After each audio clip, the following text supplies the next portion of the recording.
The sun hadn't fully risen over Clearwater, Ohio, and the small town still breathed slowly under the early morning chill. The damp pavement reflected the yellow lights of the gas station on the corner where Ethan Cooper pushed a cart filled with 2 rusty toolboxes. His worn-out jacket revealed frayed sleeves, and his torn sneakers squeaked with every step across the wet asphalt.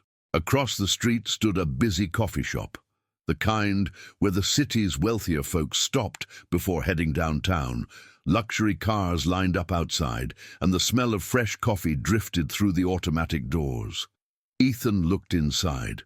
For a moment he hesitated. He knew he didn't belong there, but hunger and cold have a way of silencing pride. He walked in. The small bell over the door rang, followed by stares that said more than words ever could. The waitress, a blonde woman with her hair in a tight bun, raised an eyebrow. "Can I help you, sir?" she asked, that "sir" sounding more like stranger. "A small coffee," Ethan said quietly, "and maybe a piece of day-old bread, if you've got any," she scoffed. "We don't serve day-old bread here, only fresh croissants and muffins. You want one?"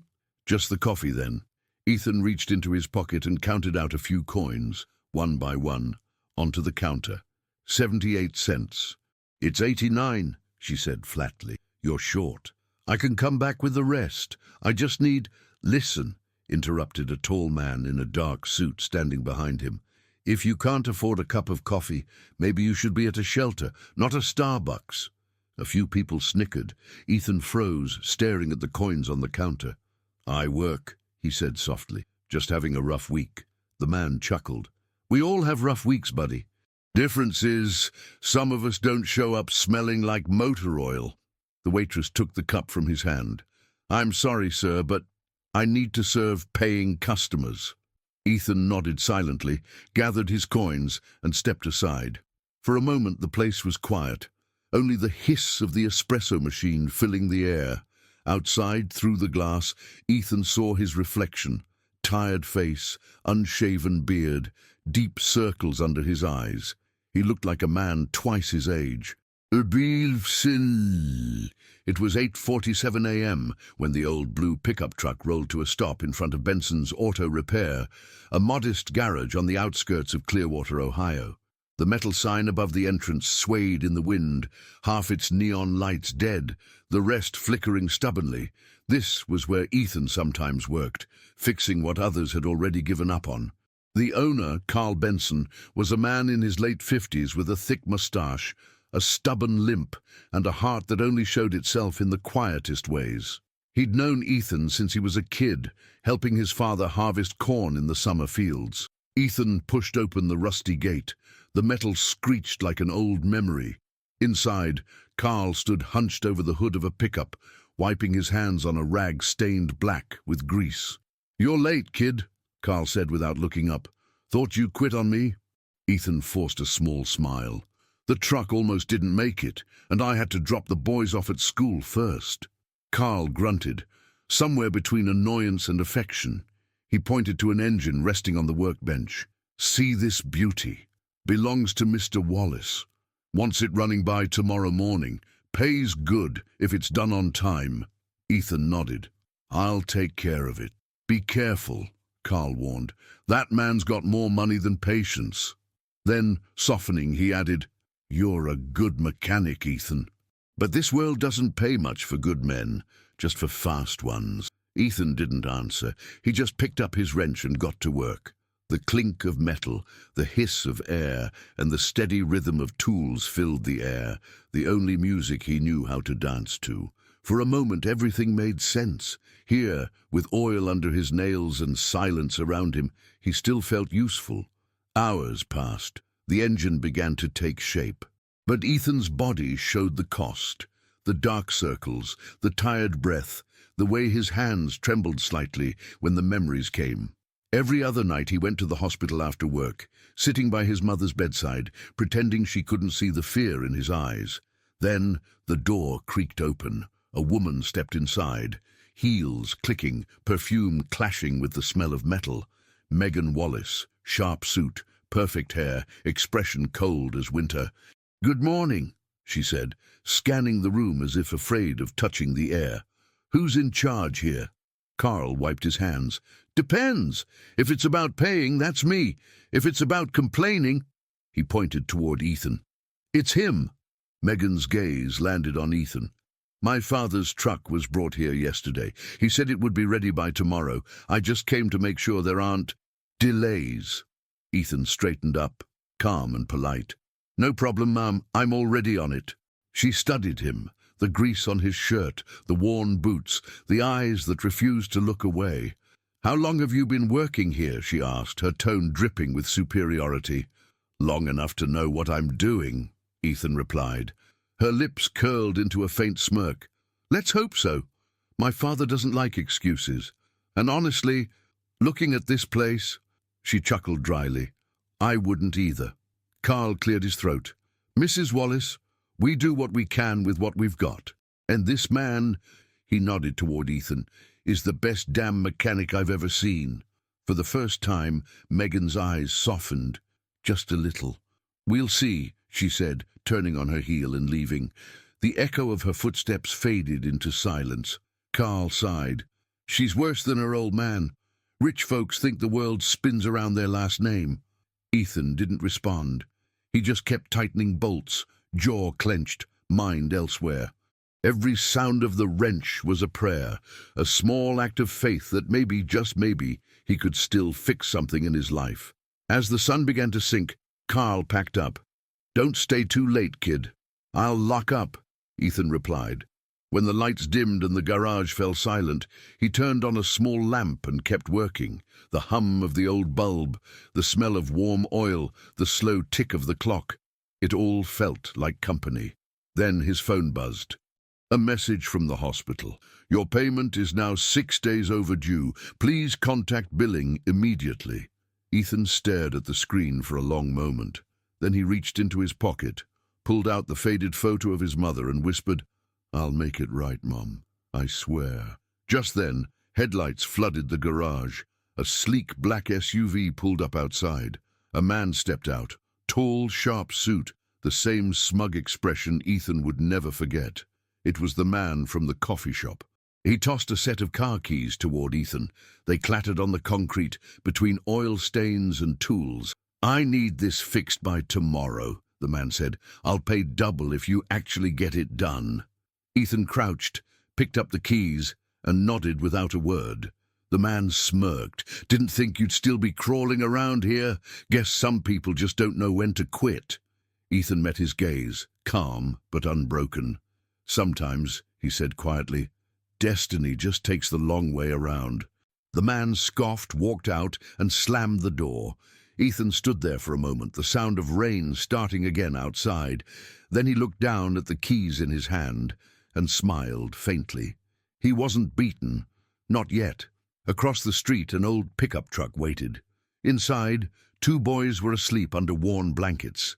Tommy, the youngest, around 7, and Luke, maybe 10. Ethan opened the door gently, trying not to wake them. He placed the empty coffee cup between the seats and adjusted the coat covering their shoulders. The truck radio, broken for months, crackled, and between the static came a faint melody. A song his mother used to hum when he was a child. Almost instinctively, Ethan reached into his pocket and pulled out an old, faded photograph. His mother holding him and his brothers on the porch of their wooden house. Written on the back were the words, "As long as there's kindness, there's a way."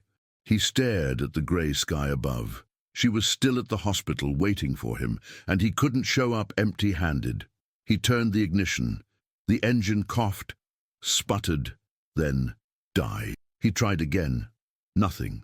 Ethan leaned forward, resting his forehead on the steering wheel. His eyes filled with tears. "Not today," he whispered. "Please, not today." Outside, the man in the dark suit from the coffee shop walked past, sipping his drink. He glanced at Ethan's old truck and smirked before stepping into a shiny black car. Ethan swallowed hard, jaw tight. Then, from the back seat, a sleepy voice broke the silence. "Dad, is Grandma going to be okay?" asked Tommy. Ethan paused, holding the photo tightly in his hand. "She will, son," he said quietly. Your dad's gonna figure it out." The wind picked up, scattering dry leaves across the empty street. And inside that old truck, parked on a cold Ohio morning, a man decided, and for the last time, that he would not give up, because destiny hadn't written its final chapter yet. The next morning, a thin layer of mist hung over Clearwater. Rain from the night before had turned to drizzle, and the streets glistened under a sky the color of steel. Ethan arrived early at the garage, earlier than anyone else. He hadn't slept much. The hospital's overdue notice kept flashing in his mind like a red light he couldn't ignore. Today, he needed to finish the Wallace job. That payment could mean keeping his mother in the ICU for another week. He pulled on his gloves and got to work. The smell of oil and burnt metal filled the air as he tightened the final bolts. But he was missing one small part, an electronic injection module that no one in town seemed to have. He grabbed his phone and called Mark's salvage yard, an old friend in the neighboring city. "Hey, Mark, it's Ethan. You still got that 2010 Silverado V8 injection module?" "Got one, but it's a little fried," Mark said. "Why, you in trouble again?" Ethan sighed. "You could say that. I'll make it work. Can you hold it for me?" "Sure thing, but you better hurry. Some guy from Columbus called about it too." Ethan hung up, glancing at the clock.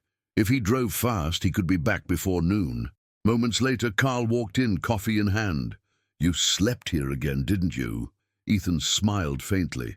"Just rested my eyes a bit." Carl shook his head. "You're going to turn into a ghost haunting this place." Then he noticed the tired look on Ethan's face. "Hey, take it easy, kid. You're not carrying the world alone." Ethan didn't answer. He just kept working. The sound of an approaching engine broke the silence. A white pickup truck pulled up in front of the garage. Two men stepped out wearing jackets embroidered with Wallace Motors on the back. One of them, tall, blonde, chewing gum, like it was a statement, looked around and smirked. "So this is the dump where the boss's truck is being fixed?" Ethan wiped his hands on a rag and walked over. "Can I help you guys?" "Yeah," the blonde one said, looking him up and down. "We're here to make sure my boss's truck doesn't end up worse than before. Doesn't look promising." His partner chuckled. "Place smells like rust and failure." Carl stepped in, voice calm but firm. "Easy there, boys. You don't walk into a man's shop just to disrespect it." The blonde one raised his hands mockingly. "Relax, Grandpa. We're just saying, our shop doesn't look like this. We use real tools, not antiques." Ethan took a slow breath. "The truck will be ready. You can tell your boss that." The man smirked. "We'll see. Wallace doesn't like excuses, especially from people who look like they belong under the hood, not behind it." His words hung heavy in the air. Carl clenched his jaw. "You done here?" The blonde one laughed. "Sure, but I'd be surprised if this guy can fix anything without duct tape and luck." As they turned to leave, a small voice came from the doorway. "Dad!" Ethan froze. Tommy and Luke were standing there, his two sons, still in their school clothes, holding a paper bag. "We brought you something," said Tommy, smiling. "The lunch lady gave us extra sandwiches. She said they were for you." Ethan's throat tightened. He crouched, taking the bag with a soft smile. "Thanks, buddy." The Wallace employees exchanged a look, then burst into quiet laughter. "Cute," the blonde one said. "Family business, huh? Guess when you grow up poor, you teach your kids early." Carl took a step forward, but Ethan raised his hand to stop him. Luke clenched his fists. "Say that again." "Luke," Ethan said gently. "Go wait inside." "But now!" The boy obeyed reluctantly, pulling his little brother with him. The blond man smirked again. "Hey, kid," he called after Luke. "When you grow up, try to be better than your dad, all right?" Luke turned around, face red, eyes full of anger. But Ethan rested a hand on his shoulder before he could speak. "Son," he said quietly, "it's not what they say that defines you. It's what you do." The words were soft, but everyone in the room heard them. For a moment, no one moved. The blond man's smirk faded just a little. Then he looked away, muttered something under his breath, and walked out. The truck's tires splashed mud across the street as they left. Carl stood there, shaking his head. "One day," Those boys are going to learn that pride and character aren't the same thing. Ethan said nothing. He just picked up his wrench again and went back to work. His hands were trembling, but his eyes were steady. Carl placed a hand on his shoulder. "You're a good man, Ethan. Don't let them change that." Ethan looked up, weary but determined. "They won't." He started the truck's engine. The hum filled the air, steady and confident. Then he whispered to himself, almost like a prayer, "Destiny takes its time, but it never forgets." Outside, the drizzle finally stopped. Sunlight broke through the clouds, glinting off the chrome of the half-fixed truck, a quiet promise of better days ahead. The next day, sunlight poured through the dusty garage windows, turning the air golden. Ethan stood over the open hood of Mr. Wallace's truck, his sleeves rolled up, grease marking the veins of his forearms. Every bolt, every wire, every sound of that engine spoke to him like an old friend. Carl walked in, carrying 2 coffees. "You were here all night again, weren't you?" Ethan nodded without looking up. "I had to pull the transmission. The whole thing was misaligned. Whoever worked on it before didn't even torque the bolts right." Carl set the coffee down on the table and leaned closer. "You're going to make that truck run better than new, aren't you?" Ethan smiled faintly. "That's the plan." He went back to work. The click of metal echoed through the silence, steady and precise. Hours passed like minutes. By noon, the engine was reassembled, clean, balanced, alive again. Ethan climbed into the driver's seat, turned the key. Nothing, just a sputter. Carl frowned. "Battery's fine." "What is it?" Ethan listened, closing his eyes. The faintest rhythm of misfire, something most mechanics wouldn't even notice. "It's not the battery," he said quietly. "It's the timing, off by 2 degrees. Carl raised a brow. "You can hear that?" Ethan smirked. "You can't?" He adjusted the distributor by hand, twisted the bolt, then turned the key again. The engine roared to life, deep, smooth, perfect. For a moment, the garage filled with sound and pride. Carl let out a whistle. "Well, I'll be damned. That thing sounds like a brand new machine." Ethan shut off the engine, stepped out and wiped his hands. "It's not brand new," he said. "It's just finally being treated right." Before Carl could respond, a black SUV pulled up. Megan Wallace stepped out, phone in hand, her expression sharp as ever. She looked at the truck, then at Ethan. "Is it ready?" Ethan nodded. "Go ahead, start it." She hesitated, then opened the driver's door and turned the key. The engine purred, perfectly steady as a heartbeat. Her eyes widened. "That's smoother than before." Ethan crossed his arms, fixed the misfire. The previous tune was off. Megan stepped out, still impressed but unwilling to admit it. "My father said this engine had issues no one could solve. You're telling me you did it in a day?" Ethan shrugged. "Sometimes the problem isn't the machine, it's the hands working on it." Carl smirked in the background, hiding his laughter behind his coffee cup. For the first time, Megan didn't have a comeback. She looked at Ethan, really looked, noticing the precision, the calm, the quiet confidence that came from years of doing more with less. "I'll let my father know," she said, softer than before. "He'll be pleased." As she walked away, Carl muttered, "You just made the richest man in town eat his own pride." Ethan shook his head. "Not yet." He looked at the truck idling outside, sunlight glinting off the chrome. "I'm not here to impress anyone. I'm here to keep a promise." Carl studied him for a moment, then asked quietly, "To who?" Ethan didn't answer. He reached into his pocket and touched the old photograph of his mother, the one with the faded words on the back. The camera would linger on that photo for a second, a close-up on his worn hands, the sound of the engine running strong in the background, like the heartbeat of hope itself. By the end of the week, word had started to spread around Clearwater. That quiet guy at Benson's fixed Wallace's truck in one day. For a town that measured worth in reputation, that rumor moved fast. Monday morning, Ethan walked into the shop, just as sunlight cut through the dust in thin, golden lines. Carl was already there, sipping his coffee and pretending not to smile. "Guess who called me this morning?" he said. Ethan raised an eyebrow. "Who?" "Wallace's assistant. Wanted to know if you'd be interested in inspecting the rest of their fleet. Said the old man hasn't heard an engine sound that clean in years. Ethan looked down, half in disbelief. He wants me to do it. Carl shrugged. Looks like the king finally noticed the man fixing his chariot. Ethan let out a small laugh, shaking his head. I just did my job. Yeah, Carl replied, and that's exactly why it worked. By mid-morning, a couple of customers had shown up, people Ethan hadn't seen before. A mailman with an old Ford van, a nurse with a beat-up sedan, a delivery guy whose brakes screamed louder than his radio. One after another, they all asked the same thing. You the guy who fixed Wallace's truck? Ethan didn't know what to say, so he just nodded and went to work. The garage buzzed with life. Carl whistled while tightening bolts, and for the first time in a long while, laughter filled the air instead of silence. Even the radio, the one that barely caught a signal, seemed to play clearer that day. While Ethan worked, he noticed something he hadn't seen in years: people watching with respect. The same men who once smirked when he passed by now nodded in acknowledgement. Even the blonde waitress from the cafe waved shyly when she walked past the garage. Ethan smiled faintly, shaking his head. Life's funny, huh? Carl chuckled. Funny?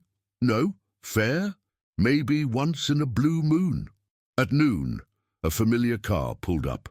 A silver SUV with tinted windows. Megan Wallace stepped out, this time without her cold armor. She wore jeans, a light jacket, and an expression somewhere between pride and curiosity. Mr. Cooper, she called, walking up to him. Ethan wiped his hands on a rag. Back for another inspection? Not exactly. She hesitated, glancing around. My father wanted to thank you personally. He's not the type to say things like that, so he sent me. Ethan smiled politely. Tell him I appreciate it. Megan nodded, but she didn't leave. Instead, she walked around the garage, taking in the old walls, the tools, the faint smell of gasoline and dust. This place, she said softly, reminds me of when my dad started. He used to fix cars himself before the company got big. Ethan looked surprised. Wallace? Turning wrenches? She laughed quietly. Hard to believe, I know. But yeah, he always said success makes people forget where they came from. Ethan leaned against the bench. Then maybe it's time someone reminded him. She looked at him for a moment, longer than before, and then nodded slowly. You know, I think you might be that reminder. Ethan tilted his head. I'm just a mechanic. Megan smiled faintly. No, you're proof that integrity still matters. The moment hung there, quiet, unspoken. The sound of the engine idling nearby filled the space like background music in a scene that didn't need dialogue. Then her phone rang, breaking the silence. She sighed. Duty calls. Ethan nodded. You should get that. Before walking away, she turned back and said, My father's hosting a charity event tomorrow night, raising funds for the hospital expansion. You should come. Ethan frowned. Me? I don't think I'd fit in there. You don't have to, she said with a half smile. You just have to show up. And with that, she left. Carl, who'd been pretending not to listen, leaned against the doorframe. Well, Mr. Cooper, looks like someone's finally noticing more than your talk skills. Ethan rolled his eyes. Cut it out, Carl. The old man laughed. I'm just saying, the tide's turning, kid. The same folks who used to look down on you, they're starting to see what I saw a long time ago. Ethan picked up his wrench again and said quietly, I'm not looking for applause, just peace. Carl smiled. Sometimes they come together. Ethan went back to work, the camera slowly panning out, showing the open garage, the sunlight, and the man who'd begun to fix more than just engines. He was rebuilding respect, one bolt at a time. From that night, the garage was quiet again, the kind of quiet that lets a man hear the thoughts he tries to bury. Ethan sat on the workbench, staring at the hospital's overdue bill on his phone. $680 due by morning. He did the math 100 times. Even if Wallace's next payment cleared tomorrow, it would still be too late. Carl was locking up when he noticed the look on Ethan's face. Another call from the hospital? Ethan nodded. They said if I don't pay by 9, they'll transfer Mom to a public ward. She won't make it there, Carl. She needs the equipment. Carl leaned against the doorframe, torn. I've got some savings, kid, but it's not enough. I can't take your money, Ethan said quickly. Carl stepped closer. Listen to me. That woman raised half this town. She deserves better than to die waiting for a bank transfer. Ethan looked at the floor. I'll figure something out. But his voice trembled when he said it. The next morning, Megan showed up again, this time in a hurry. She handed Ethan a folder. My father's truck is fine, but now our backup vehicle broke down. He needs it running today. If you can fix it before 6, there's a bonus. A big one. Ethan looked up, eyes tired but sharp. How big? 2,000. He froze.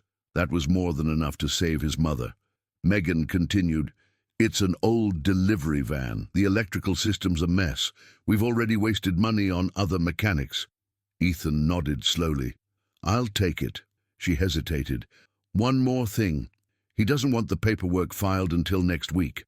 Said the payment would come off the books. Carl looked up sharply. Off the books? You mean cash? Megan admitted. He's done it before.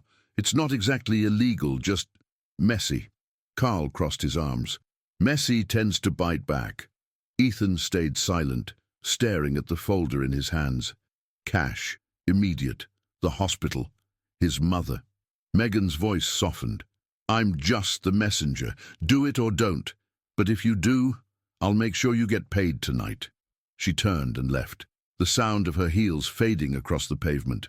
Carl watched Ethan carefully. Don't even think about it, son. Ethan exhaled.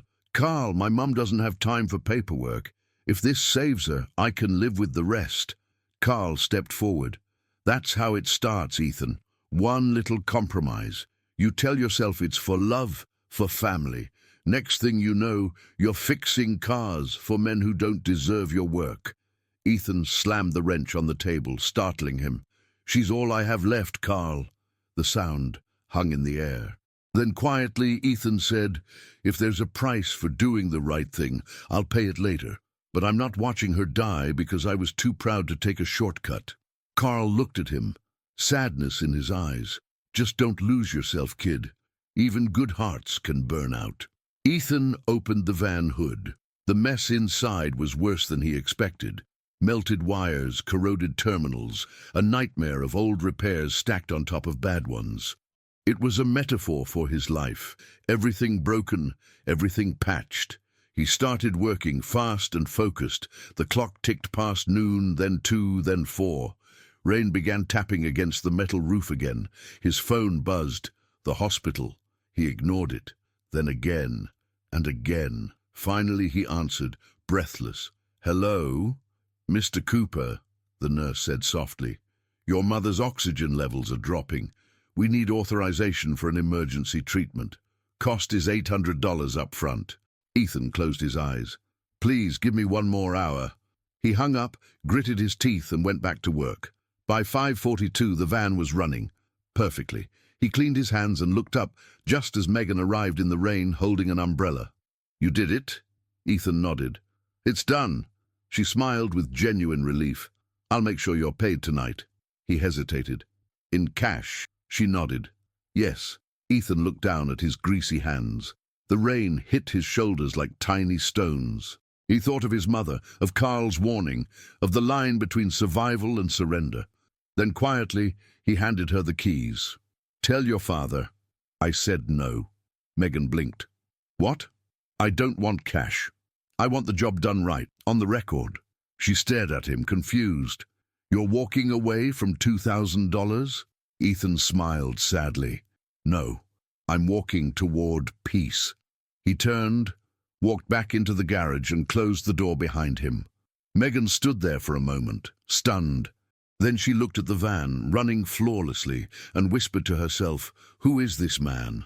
Inside, Ethan sank onto a stool, rain dripping from his jacket. Carl handed him a cup of coffee. You did the right thing, the old man said. Ethan nodded slowly. Feels like I just made everything harder. Carl smiled. That's how you know it was right. The next morning, the rain had stopped, but the clouds still hung low over Clearwater. The air felt heavy, like the town itself was holding its breath. Ethan arrived at the garage earlier than usual. He hadn't slept. His hands shook slightly as he opened the door and flipped on the lights. Today wasn't about fixing a car. It was about saving his mother and himself. On the workbench, Carl had left a note scrawled in grease pencil. Went to get parts. Don't give up, kid. Not now. Ethan smiled faintly. The old man knew him too well. He grabbed his phone and checked his messages. 3 missed calls from the hospital. His stomach twisted. He was about to call back when a black Mercedes pulled up in front of the shop. The door opened and Mr. Wallace himself stepped out, tall, expensive suit. The kind of presence that filled a room before the man even spoke. Ethan straightened. Mr. Wallace wasn't expecting... Wallace raised a hand. I came because my daughter told me something last night, that you turned down cash. Ethan nodded slowly. That's right. Wallace studied him, pacing. You could have taken it. No one would have known.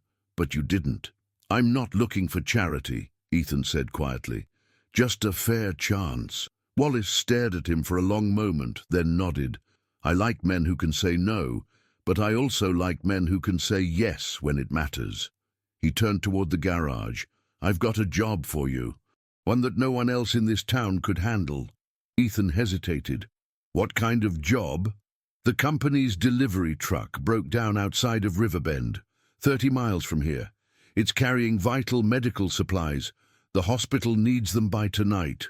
Ethan's chest tightened. The hospital, Wallace continued. If you can get that truck running before sunset, I'll personally cover every bill your mother owes and hire you full-time. The words hit like thunder. Do we have a deal? Wallace asked. Ethan looked down at his hands, the same hands that had failed, worked, built and broken 1,000 times. Then he nodded.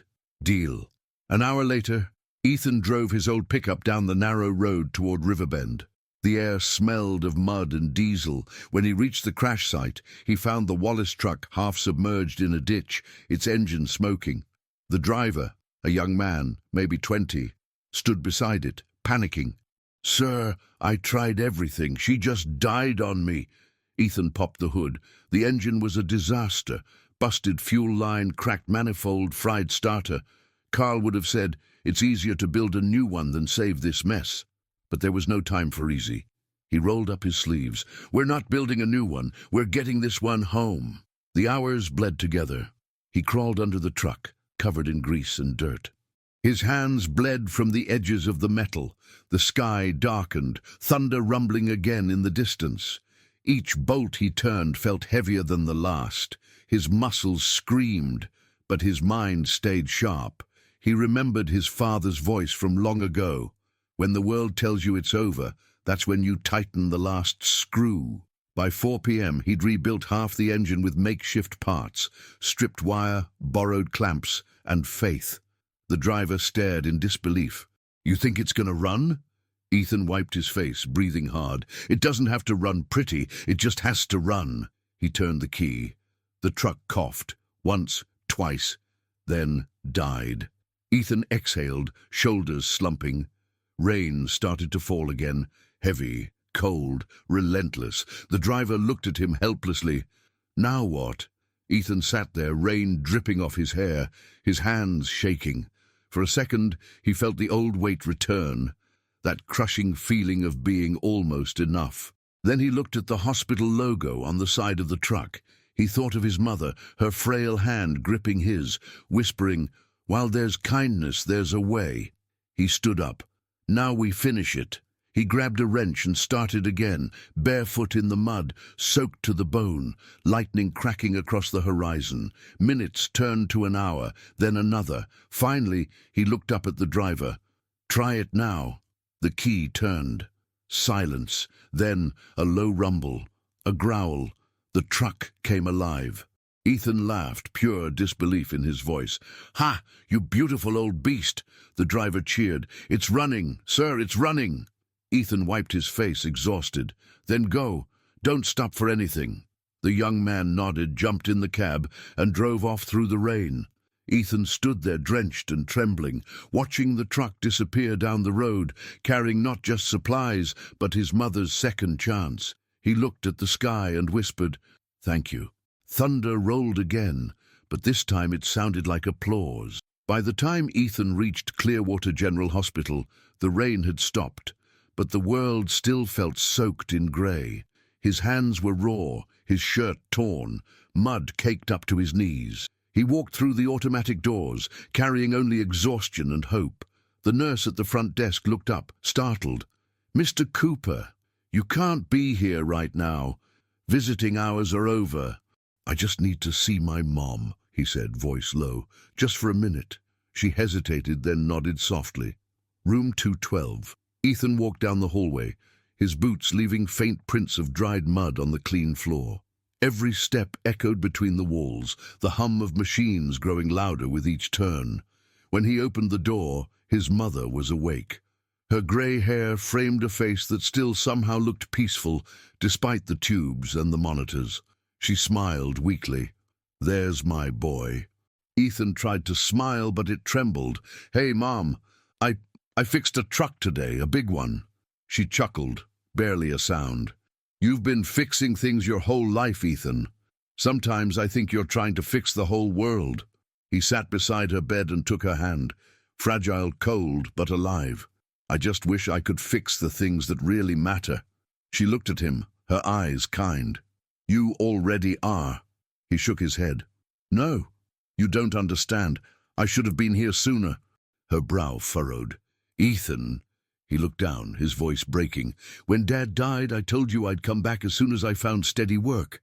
But the factory shut down, and I was too proud to tell you. I stayed in Detroit, doing nothing, pretending I was making progress. You kept calling, and I stopped answering." He swallowed hard, guilt pouring out in waves. "I missed the funeral. I missed everything. And by the time I came home, you were already sick." Tears filled her eyes. "Oh, Ethan, you didn't fail me." "Yes, I did," he whispered. "You were all I had, and I left you alone." She reached up, her hand trembling, and touched his face. "Son, do you remember what your father used to say?" Ethan nodded slowly. He said, "While there's kindness, there's a way."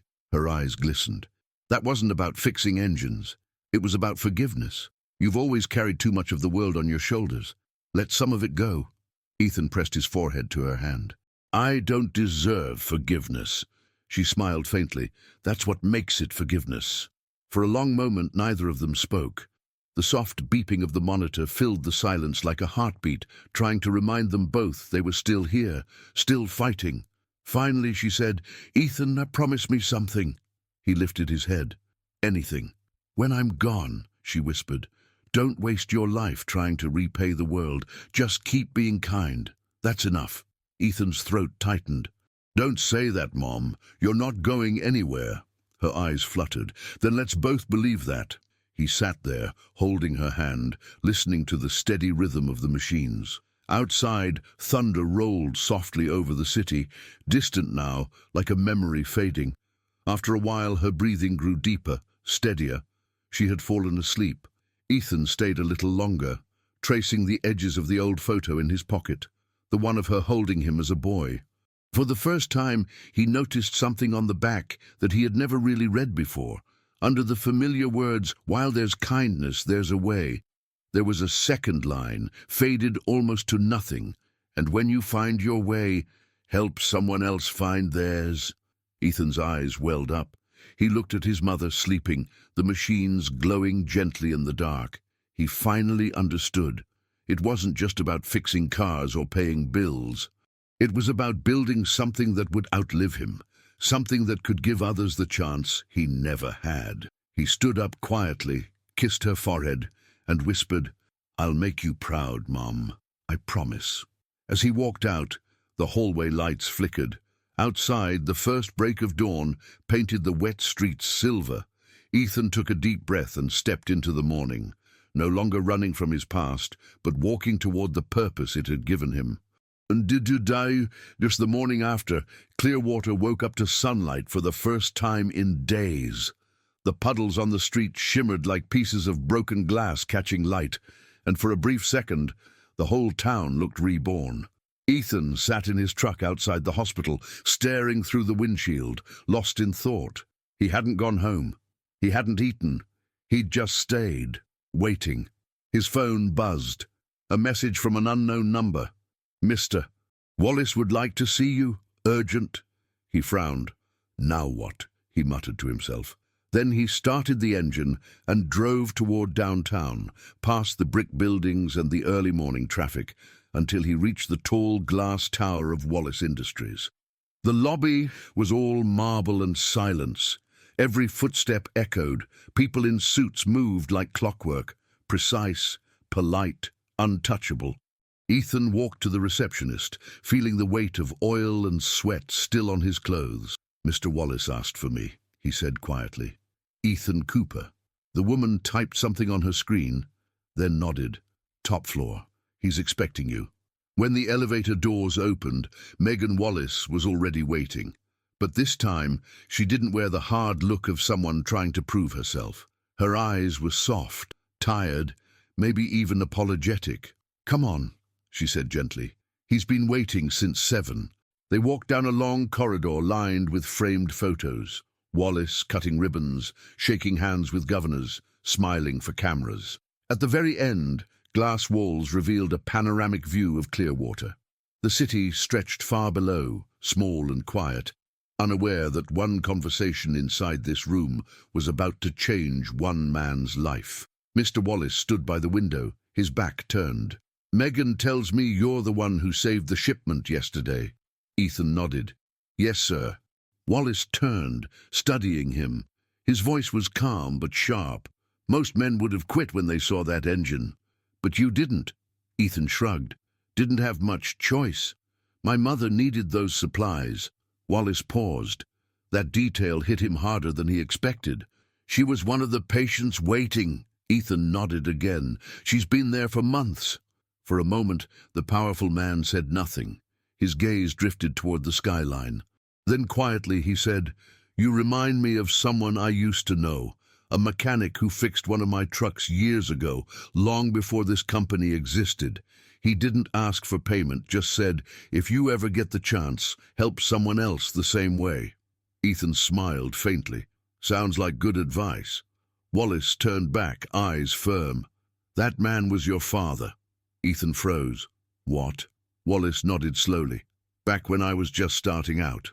I recognized your last name the moment I saw it on the invoice. I didn't say anything before because I wanted to see what kind of man you were. Turns out you're exactly like him." The words hit Ethan like a wave. His throat closed up. "You knew my father." "I did," Wallace said. "He helped me when I had nothing. And now I'm going to return that favor." He reached into his desk drawer and pulled out an envelope. Inside were a stack of papers and a check. "This covers every cent of your mother's hospital bills. And this," he tapped the documents, "is an offer. I want you to head our new community repair division. You'll train young mechanics, rebuild donated vehicles, and run it your way." Ethan stared at him, speechless. "I don't know what to say." "Say yes," Wallace replied. "You've earned it." Ethan hesitated. "Why me?" The older man smiled faintly. "Because good men are hard to find, and when we find them, we hold on."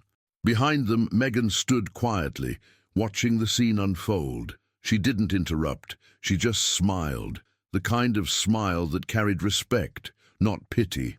Ethan finally reached out and shook Wallace's hand. "Thank you, sir. I'll make it count." "I know you will," Wallace said.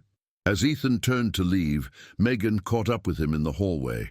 "I meant what I said before," she told him. "You changed more than an engine. You changed people." Ethan smiled. "One fix at a time, right?" She nodded. "That's how it starts." Outside, the sun finally broke through the clouds completely, flooding the glass tower in gold. Ethan stepped out into the light, clutching the envelope.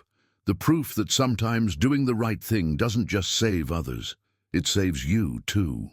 It was 2:33 in the afternoon when Ethan's old pickup truck came roaring down the road toward Clearwater General Hospital. The envelope from Wallace sat on the passenger seat, edges soaked from the rain that wouldn't seem to end. He had the money. He had the promise, but deep down he knew this fight wasn't over yet. The road ahead was blocked by flashing lights. A semi had jackknifed across the bridge, police cars redirecting traffic in both directions. Ethan slammed the brakes. "No, no, no!" An officer waved him down. "Bridge is closed, sir. You'll have to wait or turn back." Ethan leaned out the window. "You don't understand. I have to get to the hospital. My mother's in critical condition." The officer sighed. "I'm sorry. Closest alternate route is 20 miles out." Ethan checked the clock on the dash. 2:41 p.m. He didn't have 20 miles, or 20 minutes. For a second his chest tightened. He thought of his mother's voice in his head, calm and kind. "When the world closes one road, son, build another." He looked around. To the right, an old service road cut through the woods, half-flooded, muddy, almost invisible. He hesitated for a heartbeat, then tightened his grip on the wheel. "Guess we're building another road." He turned sharply and sped down the dirt path, mud flying up behind him. Branches scraped against the windows. The truck jolted over rocks and puddles. Every bump felt like a test, every sound a dare from the universe. "Come on," he muttered. "Not today." And these Dacusi. Cetitus, the hospital, came into view by 3:18 p.m. He parked crookedly by the emergency entrance, jumped out, and ran through the sliding doors. "I need billing!" he shouted, waving the envelope. "I've got the payment!" The woman behind the counter looked up, startled. "Mr. Cooper!" He slammed the envelope down. "Everything's covered. Checks signed. Don't turn her machines off." She quickly typed into the computer, eyes wide. "Sir, this clears her entire balance." Ethan exhaled finally, the air shaking out of his lungs like relief. But before he could catch his breath, an alarm sounded down the hallway. A flat line. He froze. The sound drilled straight through him. "Room 212, a nurse yelled. Ethan ran.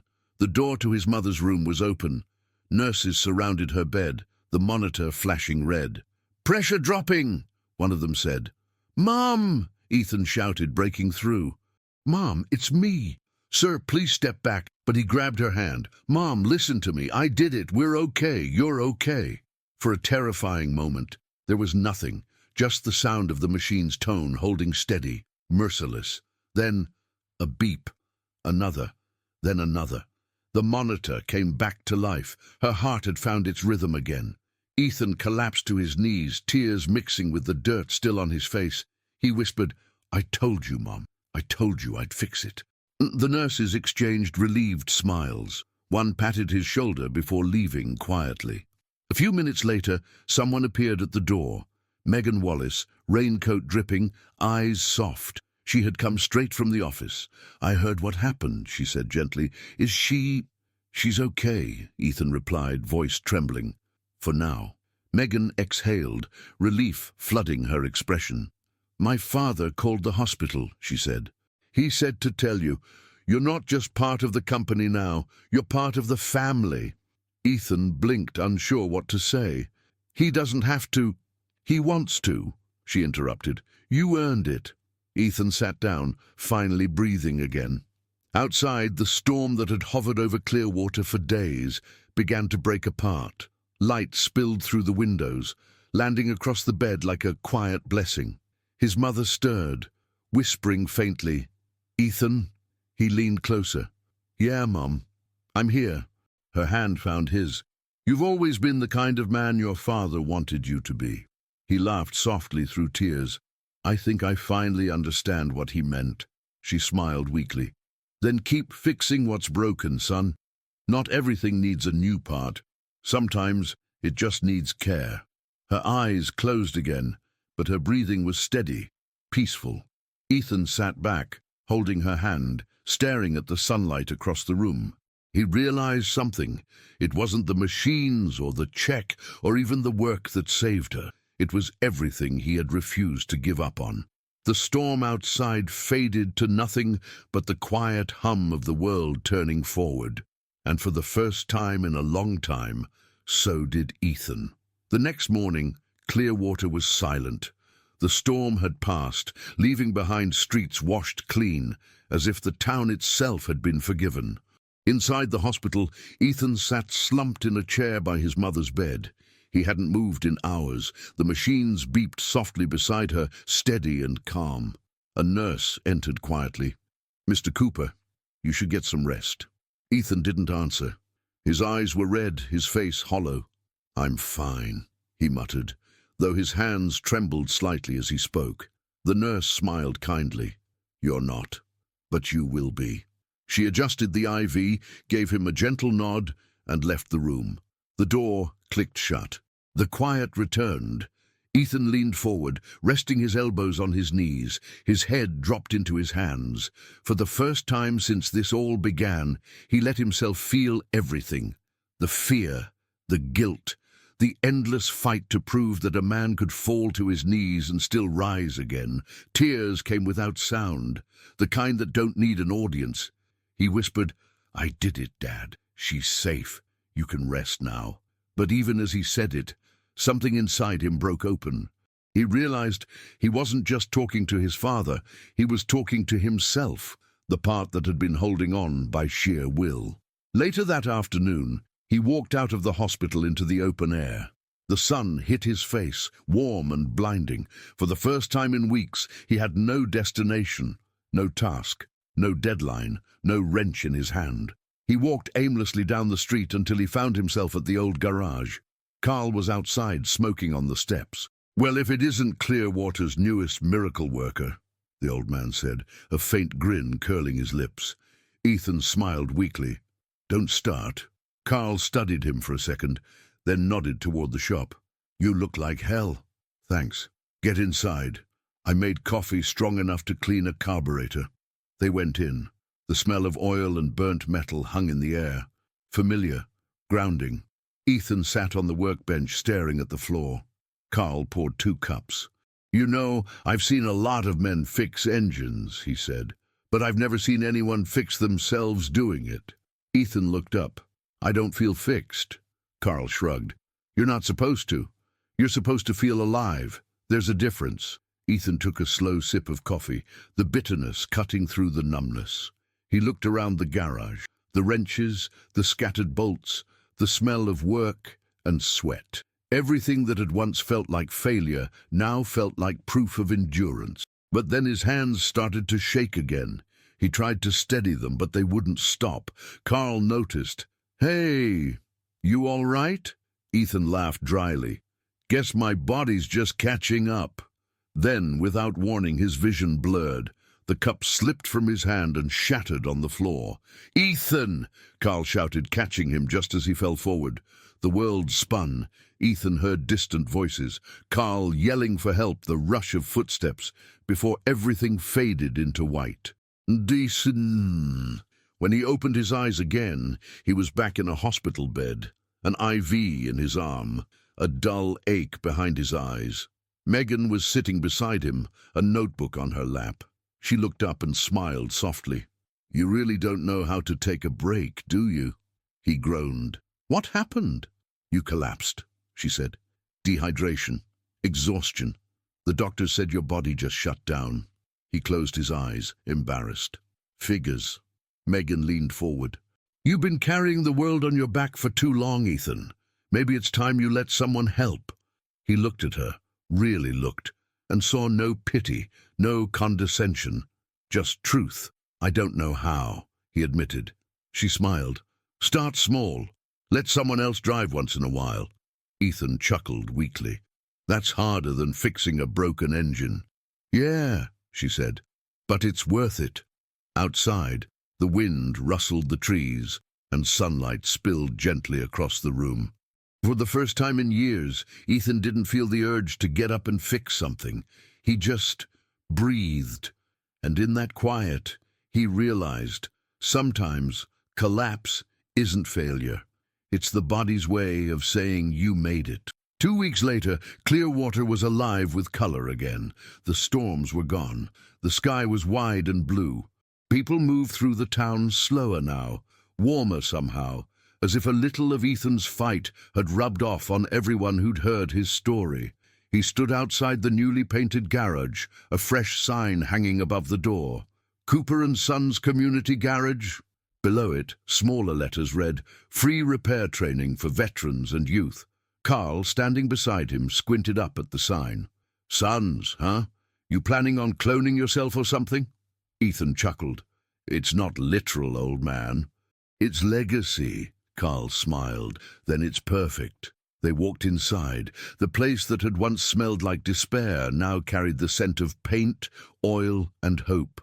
A small group of young apprentices, 3 boys and 1 girl, stood around a car with their toolboxes open, waiting for guidance.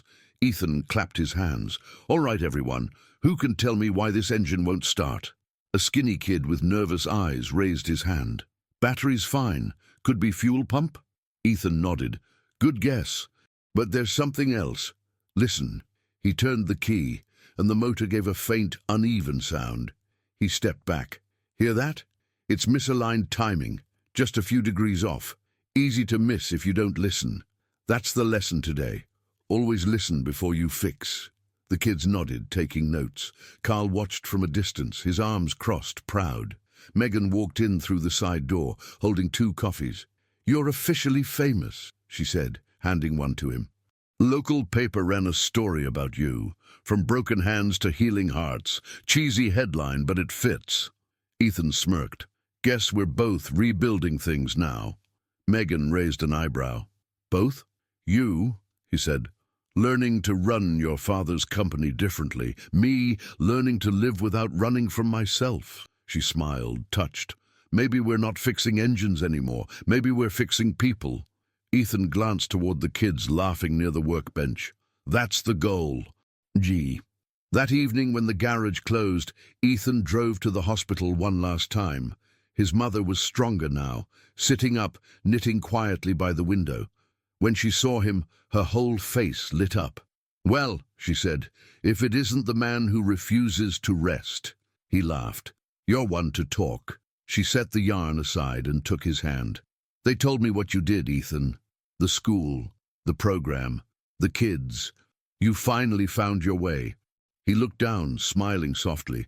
"I think you were right. Forgiveness isn't about forgetting the pain. It's about using it for something good." Her eyes watered. "Your father would have been proud." Ethan squeezed her hand. "So will I one day." She tilted her head. "You already are." Outside the window, the sun began to set over Clearwater, the orange light painting the sky like fire meeting calm. For the first time in his life, Ethan didn't feel small under it. He felt grounded, like he belonged to something bigger than luck or loss. He pulled the old photograph from his jacket, the one with his parents on the porch. He placed it gently on her nightstand. "Mom," he said quietly, "this picture, it doesn't hurt anymore." She smiled. "That's how you know you're healed." Later that night, Ethan stood alone outside the hospital. The town lights glowed below, reflecting off wet pavement. He took a deep breath, closing his eyes. He could still hear the engines, the laughter, the heartbeat of the place he'd built from ashes. He whispered, "While there's kindness, there's a way." Then, smiling, he added, "And when you find your way, help someone else find theirs." The wind carried his words down the empty street, soft and endless. Ethan Cooper, the man who had once been forgotten, had finally remembered who he was. Adistim, thus it happened on a Saturday, the kind of day when Clearwater felt like it belonged to everyone again. The streets were lined with flags and folding chairs, kids running with ice cream, music spilling softly from speakers set up in the park. The banner over the stage read, "Community Day, celebrating those who build more than they break." Ethan stood off to the side, uncomfortable in a clean shirt and borrowed tie. He'd been asked to come. He hadn't expected a crowd. Carl elbowed him gently. "You look like a man walking to his own funeral." Ethan smirked. "Feels like it." "Relax, kid.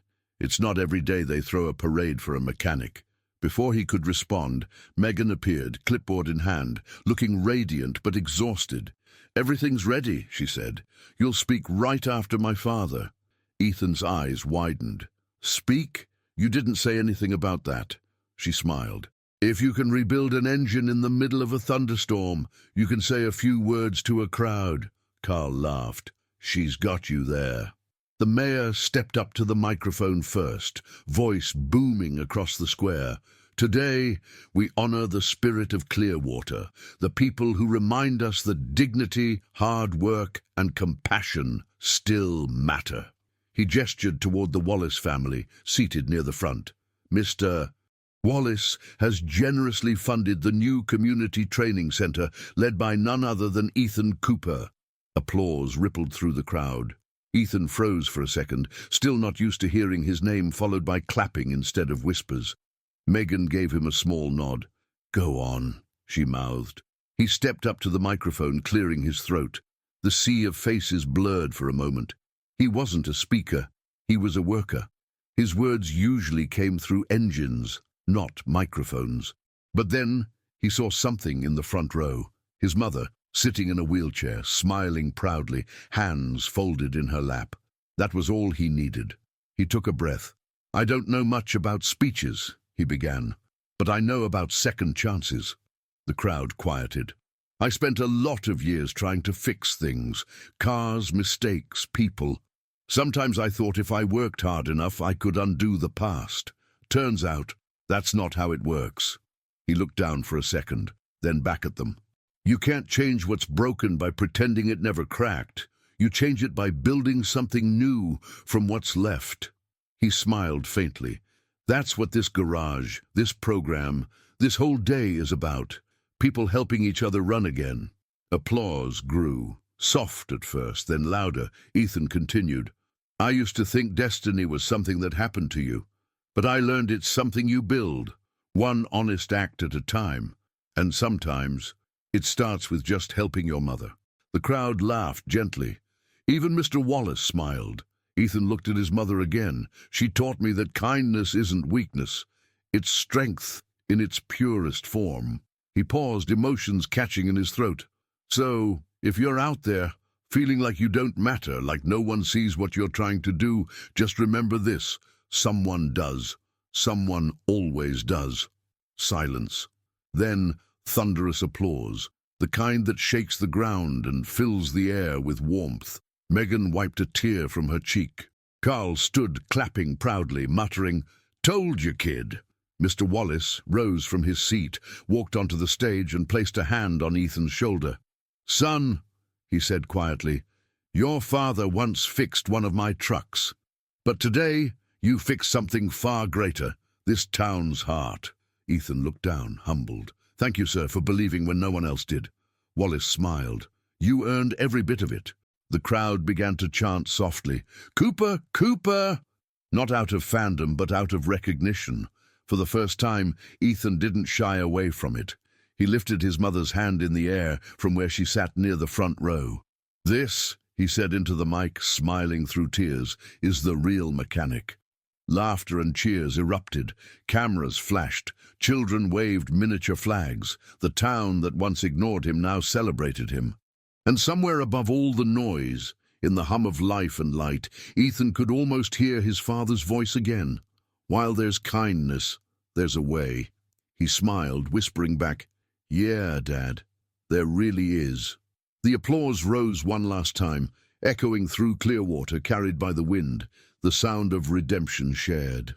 3 years later, Clearwater was a different town, not richer, not faster, just kinder. The garage stood where it always had, but everything about it had changed. The old rusted sign was gone. In its place, a clean blue one read, The Cooper Foundation, building hope, one repair at a time.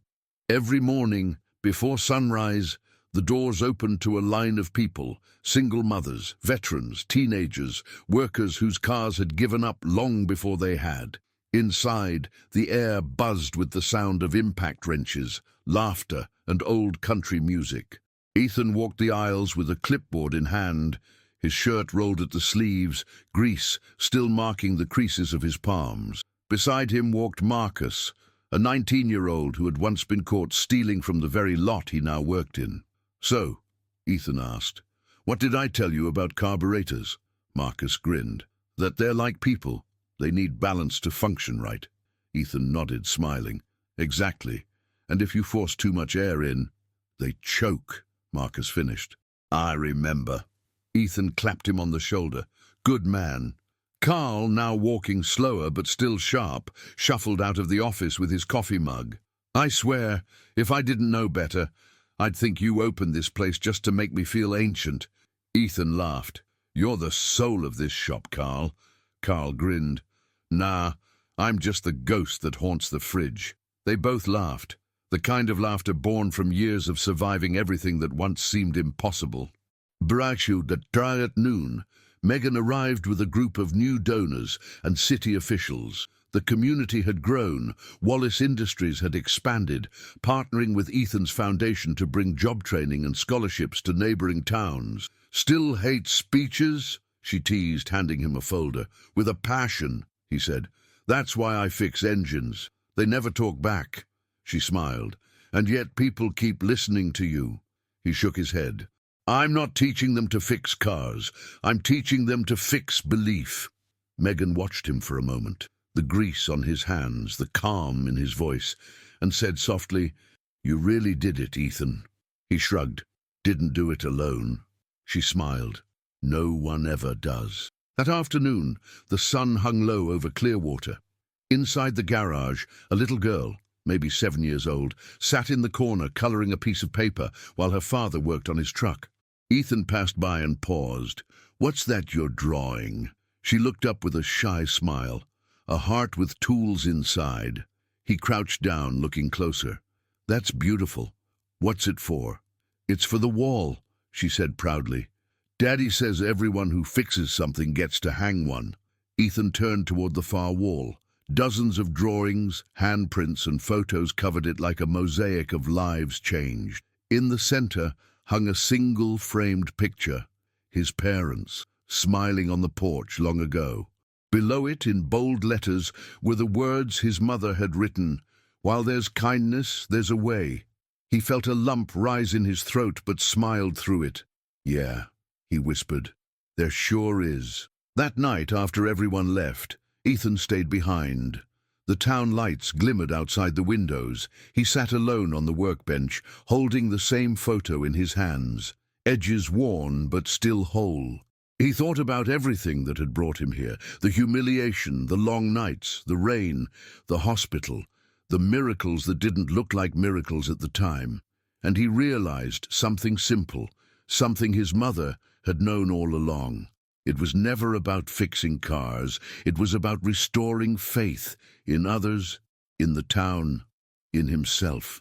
He placed the photo back on the wall, turned off the lights, and stepped outside. The air was warm, the crickets singing. Across the street, a group of kids rode their bikes past the shop, one of them shouting, Hey, Mr. Cooper, you gonna teach us next week? Ethan smiled. You bet. They laughed and rode off into the glow of the streetlights. He watched them go, hands in his pockets, eyes soft. For the first time in his life, the word destiny didn't feel distant or mystical. It felt like what happens when a man chooses kindness over pride, day after day, until the world starts to follow. Oh, geez. 10 years later, Clearwater had grown into something Ethan could barely recognize. And yet, everywhere he looked, he could still see the fingerprints of the life he had built. The Cooper Foundation now occupied 3 city blocks.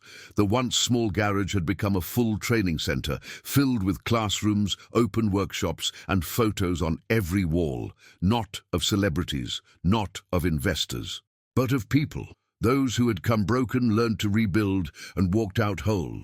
The sign outside had been polished by time and hands. While there's kindness, there's a way. Below it, in smaller script, Ethan Cooper, founder, father, friend. On a warm evening, an old pickup rolled up the dirt road that led to the training yard. Inside, Marcus, now in his late 20s, parked and stepped out. He wore a teacher's badge clipped to his shirt. The place was quiet. The students had gone home. Marcus looked toward the back office, where the light still burned. He smiled. Still working late, huh, old man? Inside, Ethan sat at his desk, silver now streaking his hair, glasses hanging from his shirt pocket. He looked up from a folder filled with drawings made by kids in the program. "Some habits die hard," he said. Marcus leaned against the doorframe. "You ever stop to realize what you built here?" Ethan chuckled. "I didn't build it. They did." He nodded toward the walls, lined with photos of apprentices turned teachers, volunteers turned mechanics, lost souls turned leaders. Marcus smiled. "You always say that, but you're the reason any of this exists." Ethan stood and walked over to the window. Outside, the evening sky burned orange, same as the day he'd first driven through Clearwater all those years ago. He watched as a group of teenagers pushed a broken go-kart toward the garage, laughing, arguing, learning. "Maybe," Ethan said softly, "but someday they'll forget my name, and that's good, because it means the lesson stayed." Marcus frowned. "What lesson?" "That fixing things," Ethan said, "was never about the machine." He turned, smiling. "It's about not giving up on something just because it's hard to put back together." Marcus nodded slowly, understanding. Ethan walked to his workbench one last time, picking up an old wrench, the same one he'd used years ago on Wallace's truck, its handle worn smooth. He turned it over in his hand, remembering every mile, every mistake, every second chance. Then he placed it on the desk, next to a framed photo, his mother, smiling, sunlight on her face. The same words still written on the back. "When you find your way, help someone else find theirs." He whispered, "I did, Mom." Did he die that night? Clearwater glowed softly under a pale moon. The camera panned across the town, the hospital, the school, the garage. Everywhere, small signs of the life Ethan had quietly changed. Kids fixing bikes under streetlights. A single mother starting her car for the first time in months. An old man teaching a boy how to hold a wrench. The world rebuilt one act of kindness at a time. And over it all, Ethan's voice, calm, steady, timeless. Destiny doesn't come looking for us. It waits in the things we choose to care about, in every hand we steady, in every broken thing we take the time to heal. Because sometimes the road to redemption isn't a highway, it's a workshop. The screen faded slowly to black, and the words appeared, inspired by true acts of kindness. While there's kindness, there's a way.